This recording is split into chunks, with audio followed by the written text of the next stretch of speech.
दानों, इसके बारे में हम लोग क्लियर करेंगे कि रक्त दानों क्या है।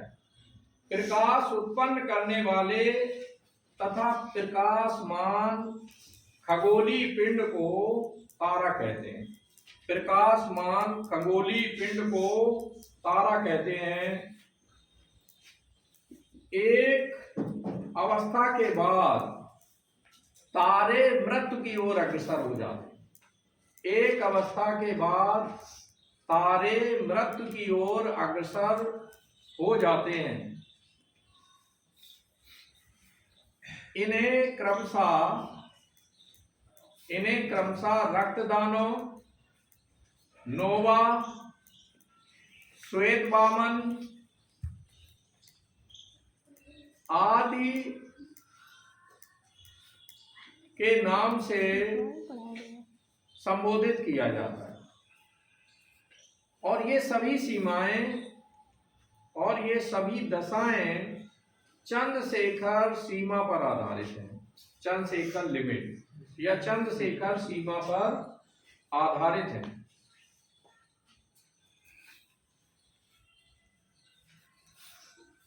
लिखें, अब किस तारे की कितने समय में मृत्यु होगी, इसका क्या पैरामीटर है, कैसे पता लगाया जाए कि तारा कितने ज्यादा समय तक जीवित रहेगा और कितनी जल्दी उसकी मृत्यु हो जाएगी।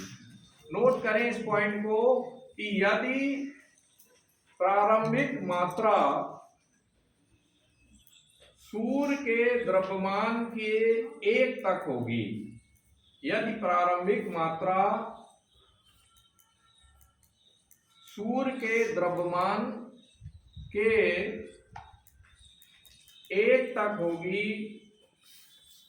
तो तारे में ताप नाभिकीय प्रतिक्रिया प्रारंभ नहीं होगी।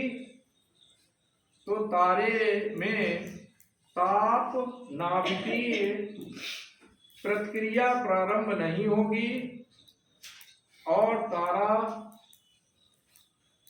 धुंधला और शीतल होकर मृत्यु को प्राप्त हो जाएगा। तारा धुंधला और शीतल होकर मृत्यु को प्राप्त हो जाएगा।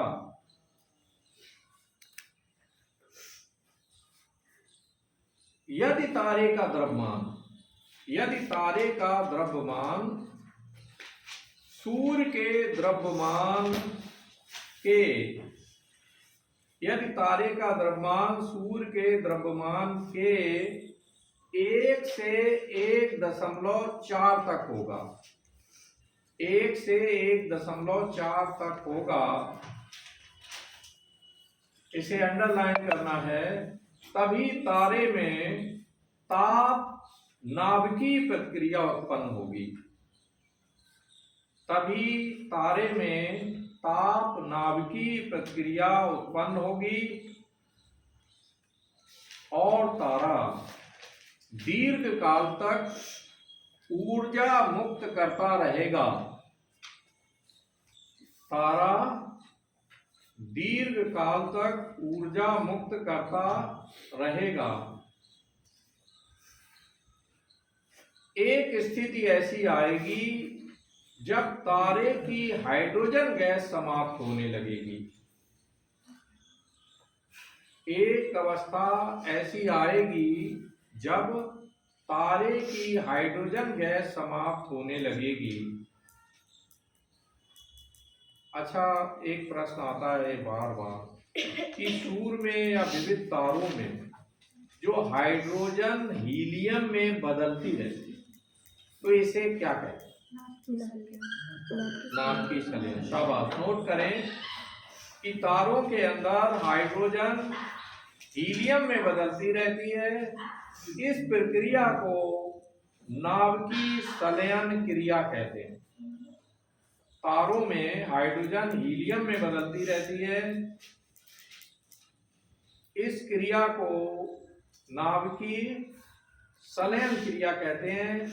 I think number of times ये क्वेश्चन नाभिकीय संलयन पर कंपटीशन में पूछा गया है कि किसे कहते हैं। अब आप देखें कि जब हाइड्रोजन गैस समाप्त हो जाएगी, जैसे सूरज में जब हाइड्रोजन गैस कम हो जाएगी तो फिर सूर्य जो है फूल जाएगा। क्या होगा? सूर्य का आकार फूलेगा। लिखें आप इसको, देखो तारे का बाह्य भाग फूलने लगता है, तारे का जो बाहरी भाग है वो फूलने लगता है और रक्तिम वर्ण का हो जाएगा, यानी बिल्कुल ब्लड जैसा हो जाएगा और रक्तिम वर्ण का हो जाएगा। इसी अवस्था को प्राप्त तारे को रक्तदानव कहते हैं। इसी अवस्था को प्राप्त तारे को रक्तदानव यानी रेड जायंट कहते हैं।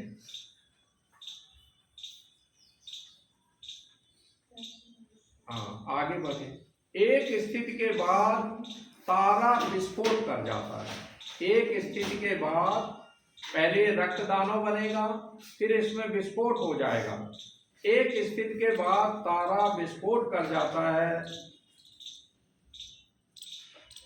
विस्फोट की अवस्था को प्राप्त तारा नोवा कहलाता है। विस्फोट की अवस्था को प्राप्त तारा नोवा कहलाता है।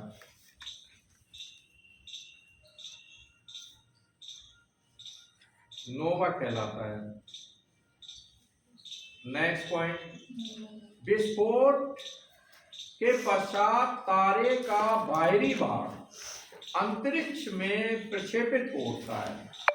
विस्फोट के पश्चात तारे का बाहरी भाग अंतरिक्ष में प्रक्षेपित हो उठता है। क्रोड शेष बचता है। क्रोड शेष बचता है जिसे श्वेत वामन कहते हैं। क्रोड शेष बचता है जिसे श्वेत वामन यानी व्हाइट ड्वार्फ, श्वेत वामन या व्हाइट ड्वार्फ कहते हैं।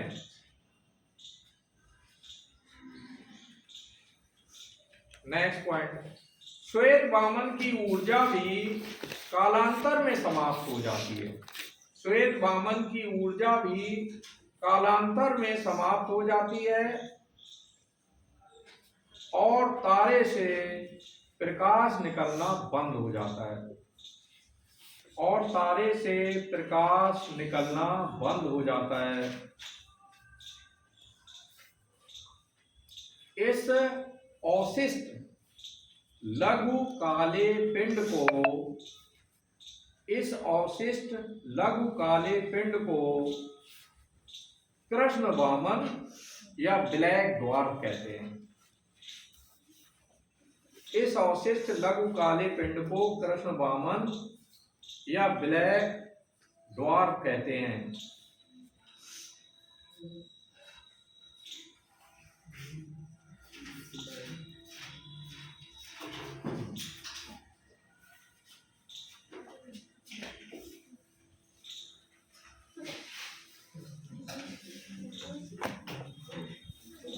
अच्छा,